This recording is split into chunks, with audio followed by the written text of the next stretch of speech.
Is that how you play guitar?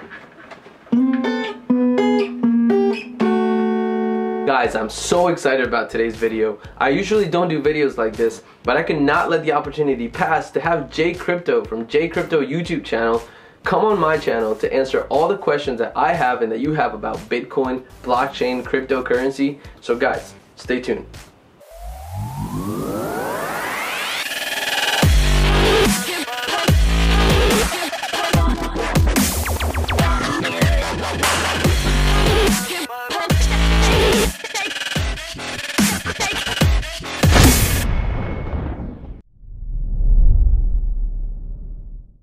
Guys, I'm over here with Jay Crypto from Jay Crypto YouTube channel. Bro, I'm so excited to have you here. How you doing? I'm doing great, Chris. Thank you so much for having me on your channel. I'm very excited to be here. This is my first interview ever, and I love to talk about cryptocurrency, so I'm looking forward to it. Cool. So guys, what I want to do, the reason why I brought him here, is because I want Jay to explain to the people that don't know anything about cryptocurrency and some of the people that have heard about cryptocurrency what cryptocurrency really is and why is it important. Well, essentially, Chris, cryptocurrency is a digital asset, and it can be used as a medium of exchange for us to make transactions with each other, but it can also be used as a store of value, and it utilizes cryptography in order to secure transactions on the network, which is known as the blockchain. So essentially, digital money at its most fundamental level is what cryptocurrency is. Okay, so can I have a physical piece of cryptocurrency or you know what I'm saying? Because some people ask, well, I have $1, I can pay with a physical dollar. What happens if I don't have a physical one? Well, you can't actually hold a Bitcoin in your hand. There's no physical representation of cryptocurrency. It's just numbers in an algorithm. But if you really get down to it, our US dollars, Great Britain pounds, euros, any other fiat currency is really just numbers in a computer program. It's not based on anything. Now, our dollar used to actually be backed up by gold until the 70s when the dollar was taken off the gold standard. And since that time, we've seen the purchasing power of the dollar plummet because it's not based on anything. In fact, the Federal Reserve can just print more and more and more dollars. If, let's say, they hit the debt ceiling and they have to raise the debt ceiling, then they print more and more and more dollars. But with Bitcoin, there's only ever going to be 21 million Bitcoin in existence. Right now, there's only 16 million in circulation right now. And what this does is it gives Bitcoin more value because you can't just print more. There's a cap on how many can ever be put into circulation. Okay, and to get back to basics, who created Bitcoin? Because the first questions I had when someone told me, hey man, you should invest in Bitcoin, I was like, first of all, okay, like he answered, what is it? Where does the value come from? Who created this? So who created Bitcoin? Well, nobody knows for sure who created Bitcoin, but Satoshi Nakamoto is the name that's associated with Bitcoin. Nobody knows if it's an actual person or a group of people, but he mysteriously disappeared soon after Bitcoin was officially launched. And this guy in the white paper, for those of you who don't know, the white paper is basically like it describes exactly what Bitcoin is, what its purpose is, how it works. In the white paper, he pretty much looks at central banks and I guess kind of like the world bankers as the cause of all the major problems in the world. Every war, every injustice, this person, Satoshi Nakamoto, pointed at the central banks and said they are the problem. So what he did was he created a way to bypass the central banks so that we no longer need an intermediary when we make transactions with each other. We can do it peer to peer. It basically takes away the power from the world bankers and puts it back into the hands of the people. And his dream was kind of have this anarcho-capitalistic utopia. Now, whether or not I agree with all his views or you agree with all his views, that doesn't really matter. It's still important to understand the mindset that Bitcoin was founded upon. And really what it does is it pretty much puts power back to the people, because instead of needing to go to the bank, right, to get money, instead of having to let the government know and the banks know every time you make a purchase, every time you send money to another country, you can now use Bitcoin and it goes over the blockchain and you don't need anyone else. So That's why this is very important. Whether you do want to invest in Bitcoin or any other different type of cryptocurrency or altcoins, which we'll get into that a little bit later, it's important for you to understand this, because at least what I understand is that this is basically the future, and it's our now. Kind of like the way internet, when it first was brought over to us, a lot of people were like, well, what is the internet? But today, people can't live without the internet. So cryptocurrency is basically going to be the future, right? So the question that I have is, can people fake it? You know, how do I know its authenticity? Can someone give me a fake Bitcoin, a Bitcoin? Right, so let's talk about that. That's very important. Now, Bitcoin uses something called the blockchain in order to make transactions. And it's important to understand what the blockchain is, because it really helps clear up a lot of the basic questions people have when they first hear about this digital currency. Now, a blockchain is a continuous growing list of records that are known as blocks. That's why it's called the blockchain. Now, these blocks are linked together using cryptography. Now, the blockchain exists in a worldwide network of computers instead of in just one place or one group of computers or one group of servers, and this is what makes it completely decentralized. Now, the important thing about the blockchain is once something is on the blockchain, it kind of acts as a public ledger for all to see.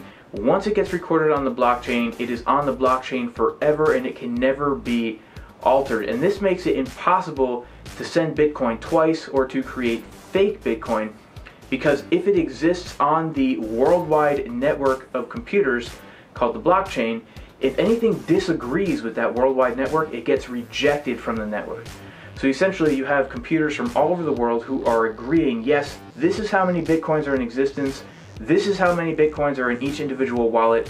If you try to send us any record that contradicts with what our network says, we will reject it. And the cool thing about the blockchain is because it exists on a worldwide network of computers, you pretty much would have to wipe out the entire internet to get rid of Bitcoin. You can't just, blow up all the computers in America, blow up all the computers in China. You pretty much have to hit the internet kill switch. And if it does come down to that, then we have some much bigger issues on our hands, I would say. Yeah, that's crazy. Guys, I mean, I can't stress enough the importance of understanding what this is. I'm going to leave a link to Jay Crypto's channel on my description, because he has a lot more information, daily information. If you really feel like cryptocurrency is something that you would like to invest in or get into or try to understand deeper, definitely visit his channel. He posts videos, I don't know if daily, but a lot. Pretty much daily. I post daily, videos yeah. every day. Cryptocurrency news, different coins that I think are definitely going to take off in the future, different types of investing, mining, cloud mining, etc. Check it out. Cool. So let's say that my friend Sally that's watching right now wants to get into cryptocurrency, and she's got all the basic knowledge. Right. Where does she get it? Well, if you want to get cryptocurrency, most people go to an exchange where you can exchange your fiat currency like dollars, euros. Is that a physical place? No, it's online. You would go to some of the most popular exchanges are GDAX, Coinbase and GDAX are kind of the same thing. You have Bitfinex, Kraken, Binance is one of my favorite exchanges. If you don't have any cryptocurrency, there are two places I recommend you go. Either one, if you're a US citizen, go to coinbase.com. This is a place where you can link up your credit, debit card, or your bank account in order to exchange fiat dollars into Bitcoin, Ethereum, Bitcoin Cash, or Litecoin. You can also go to localbitcoins.com, where you can find people in your local area and agree to buy or sell Bitcoins using any payment method you want. I could meet you in the back of Walmart's bushes. Right. And I could have the cash and you could just send me the Bitcoin to my Bitcoin wallet. Once you have Bitcoin, that pretty much opens the door for you to buy all these other alternative cryptocurrencies known as altcoins. So sorry to interrupt you. Sure. Here's the question. Where do I keep my Bitcoin? That's a good question. So you keep your Bitcoin or your other cryptocurrencies in something called a cryptocurrency wallet. And essentially there are two main different types of wallets. You have your software wallet and your hardware wallet. Software wallet is existing on either your computer or your smartphone as a program. A hardware wallet exists in a hardware device that's always disconnected from the internet. That's much more secure than a software wallet. You can also even print out a piece of paper that has your public and private key on it. Can I keep it in here? Something similar to that. Just a lot better, probably. Yeah, some great hardware wallets are the Trezor and the Ledger S Nano. Those are two great hardware wallets. So I understand that there's two types of wallets, like a hot wallet and a cold wallet. Right, and that's what it is. The software wallet is a hot wallet because it's connected to the internet most of the time. A hardware wallet is called a cold wallet because it is disconnected from the internet. And there's also something called a paper wallet, where you can print out your public and private keys and keep it on a physical piece of paper, and then if ever you want to access your cryptocurrency, you would just upload those keys into either a hardware wallet or a software wallet. Now, what the keys are essentially is your private key gives you access to send your Bitcoin.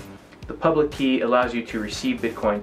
If anybody ever gets your private keys, then all your Bitcoin can get stolen, which is why it's important to make sure you securely keep your cryptocurrency in a wallet where your private keys cannot be hacked. So it's very important. If you keep your cryptocurrency on an exchange, if you keep them in a wallet that's always connected to the internet, you run the risk of your cryptocurrency becoming vulnerable to hackers. So it's important, if you're holding it for the long term, you either keep it in a hardware cold wallet or even print it out onto a paper wallet. So in all honesty, okay, I understand that people that do get into cryptocurrency, they mostly will lean on to having either of the two, you know, or both.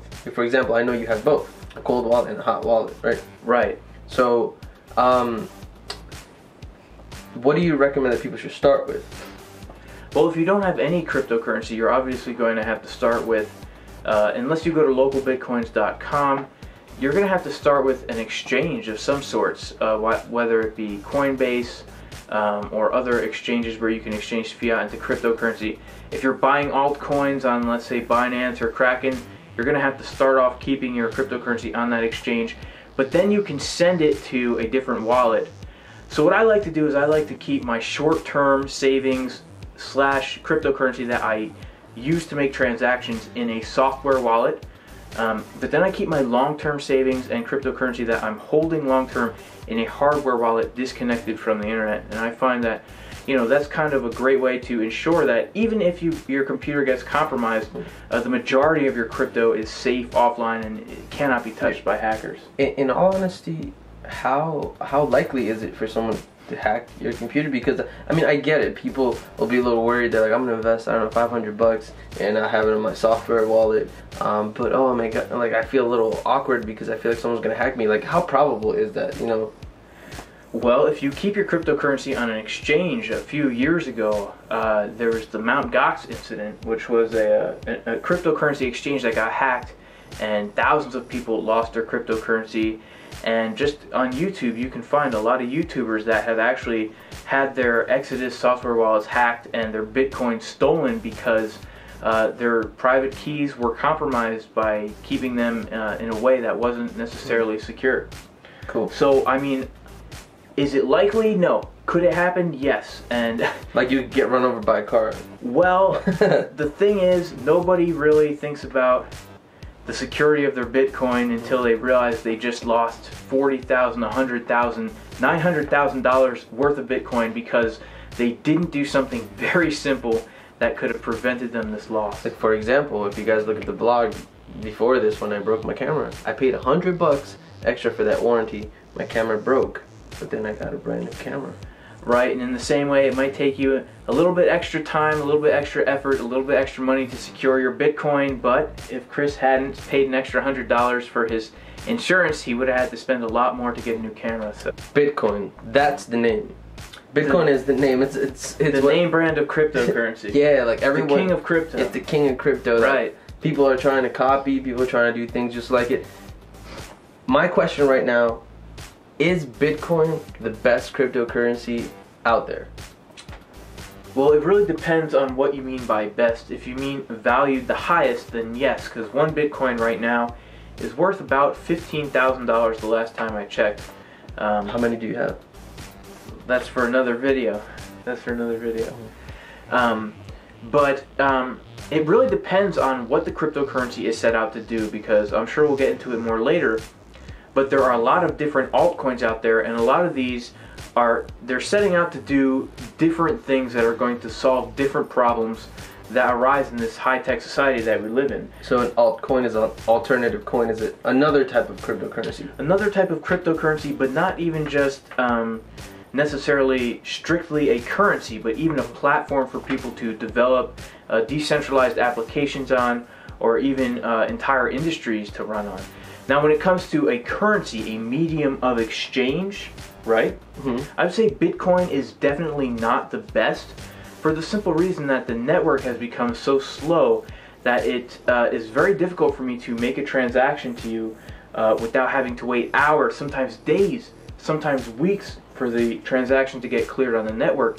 And also because of the high volume of transactions waiting to be confirmed in the mempool, which is basically just the waiting room for transactions before they actually get put into a block so that they can get processed.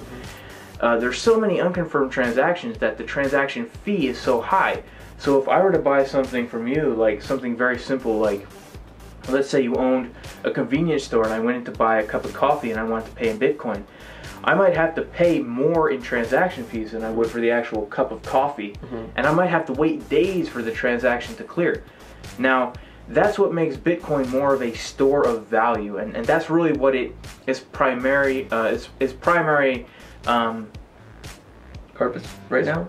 Right now, yeah, people are using it primarily as a store of value instead of a cryptocurrency. And that was not its design, like what it originally wanted. Exactly, that was not what it set out to be. It set out to be a cheap, fast medium of exchange.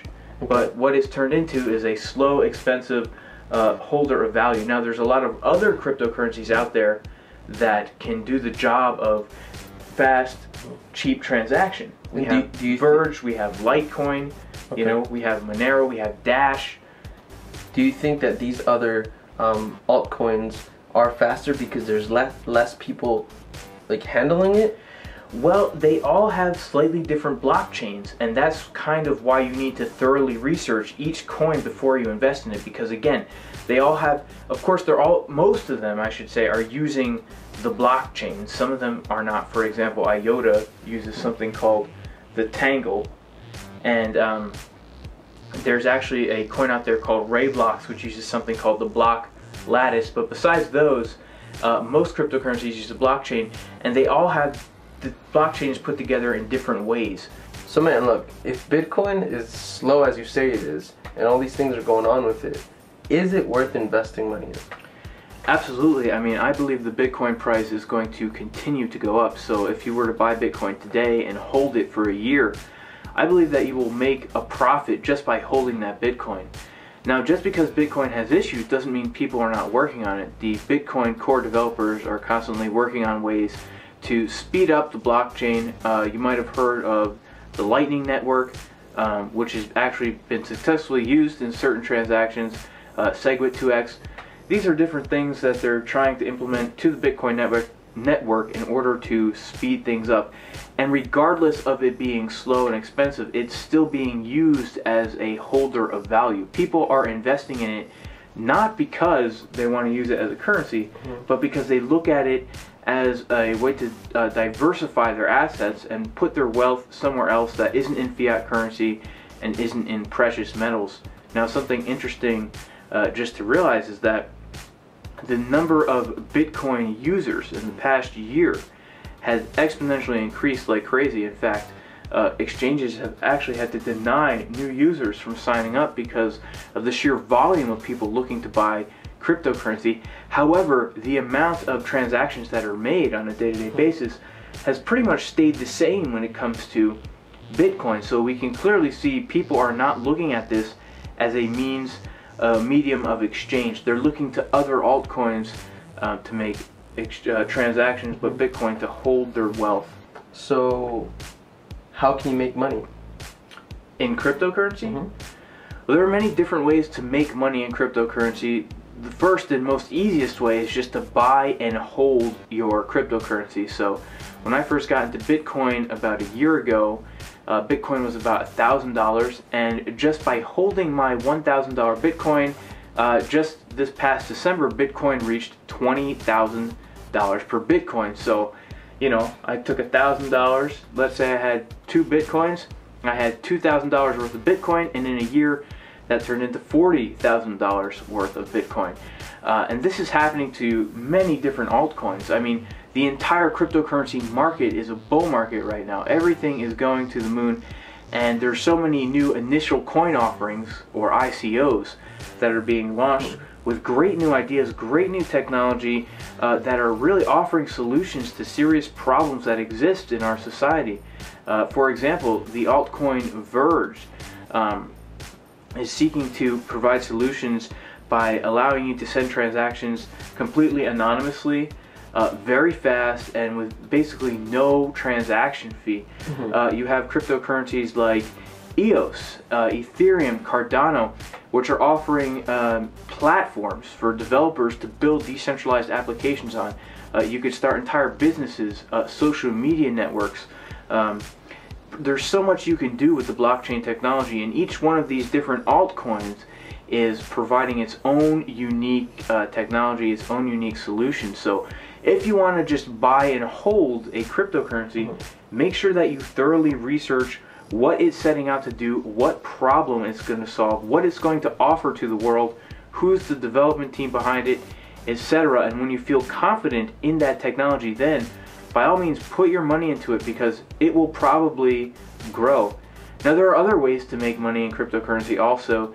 One of my favorites is mining. You can mine Bitcoin, you can mine Ethereum, or pretty much any cryptocurrency. The mining, like people go out in the fields, like gold mining? Yeah, so let's talk about mining a little bit. Now, for most blockchains and cryptocurrencies that run on a blockchain, transactions are processed through a process called mining.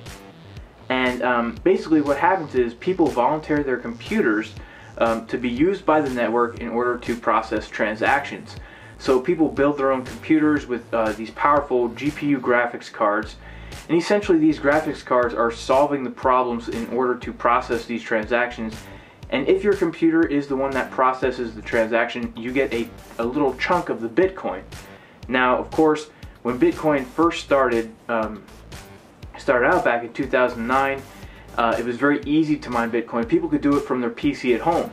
But as time goes on, the mining difficulty increases, and this has caused people to have to build huge mining rigs.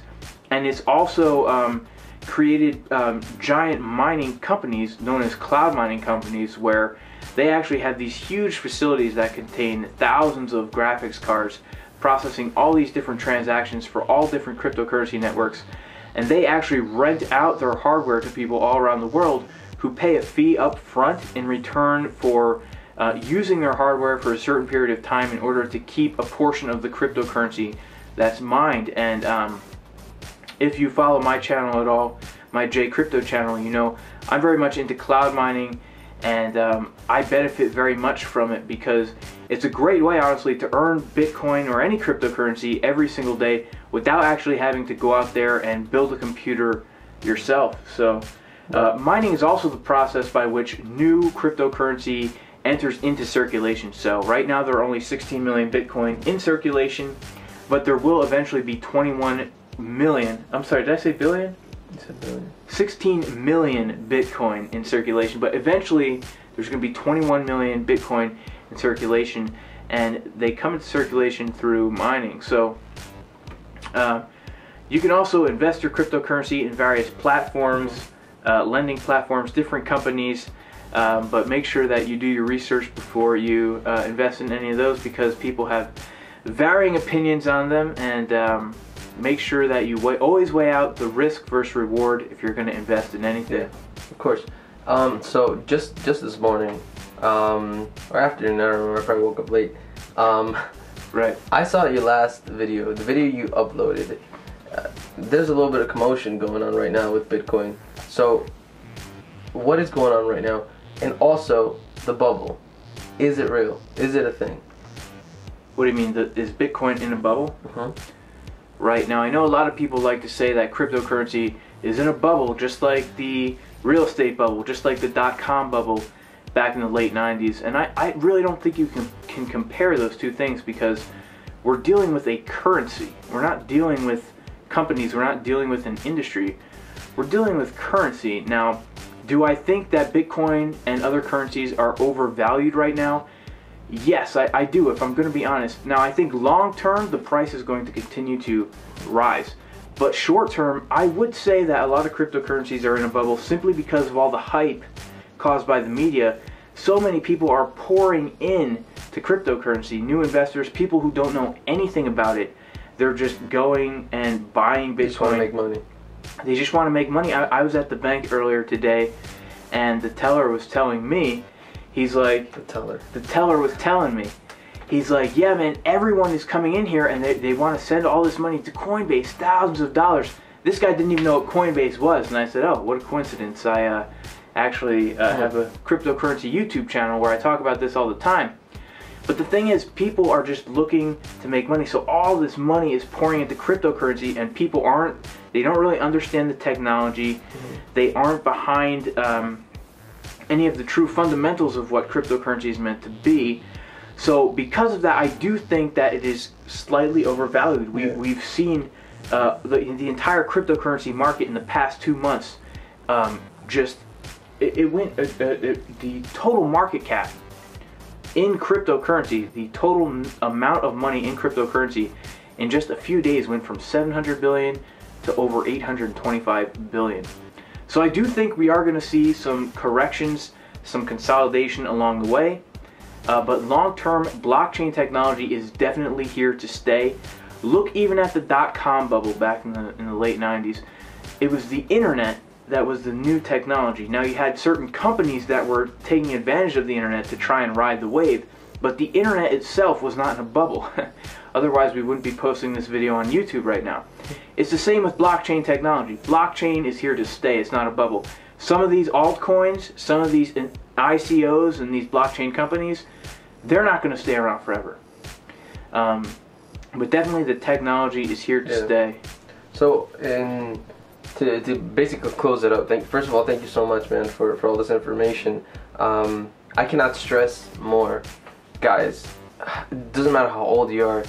If you're young, guys, try to understand what this is. Try to understand cryptocurrency, because as we get older, this is our future. I understand that it's the future. So I'm gonna leave some links to some of the websites that he named right on my description. Definitely a link over to his channel.